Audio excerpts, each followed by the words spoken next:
কবি পূর্ণেন্দু উপস্থিত লেখা রবি ঠাকুর কবিতাটি কালবই সৃষ্টি, যেখানে কবি বৈশাখের ঝড় ও রবীন্দ্র চেতনার বন্ধন ঘটিয়েছে। রবি ঠাকুর কবিতার নির্বাচিত অংশ ঝড়ের মাস বৈশাখ পাঠ করবেন আমাদের স্কুলের দুই শিক্ষিকা নন্দিতা ঘোষ, মিঠু ঘোষ। ঝড়ের মাস বৈশাখ।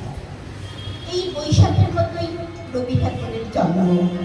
সোনার আশ্বিনে নয়, হিমের রাতের অঘ্রাণে নয়, ফুল লাগানো ফাল্গুনে নয়, এই খর ক্ষিপ্র বৈশাখে তার জন্ম। এই খ্যাপা বৈশাখের বৈরিক তিলক নিয়ে সাজানো তার জন্মদিনের ললাট। বৈশাখী প্রকৃতির নতুন জন্ম, আমাদেরও নতুন জন্ম এই বৈশাখে।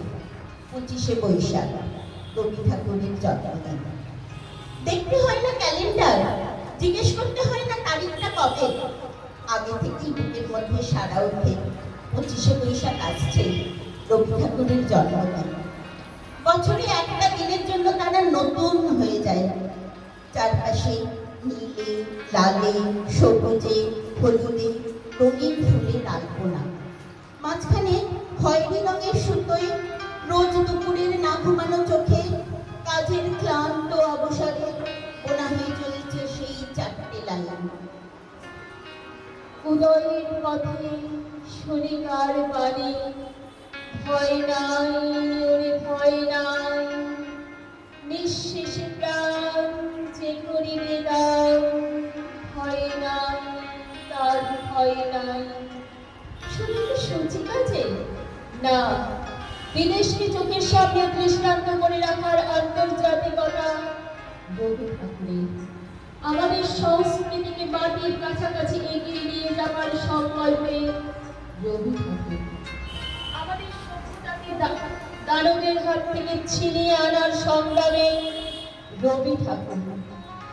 আকাশে, মাটিতে, মনে এত যে বৃষ্টি পড়ে তার ছন্দ রবি ঠাকুরের। এত যে ফুল ফোটে তার গন্ধ রবি ঠাকুরের। তাই প্রতিদিনই তার জন্ম, কোনো দিনই তার মৃত্যু নেই। কালের কালা পাহাড় এসে কোনো দিন যদি ভারতবর্ষ থেকে সমস্ত ঠাকুরের পুজোর প্রদীপ নিভিয়ে দিয়ে যায়, তবু একটি ঠাকুরের বেদি চিরকাল থাকবে মাটির সঙ্গে গাঁথা। কোন ঠাকুর? রবি ঠাকুর। রবি ঠাকুর।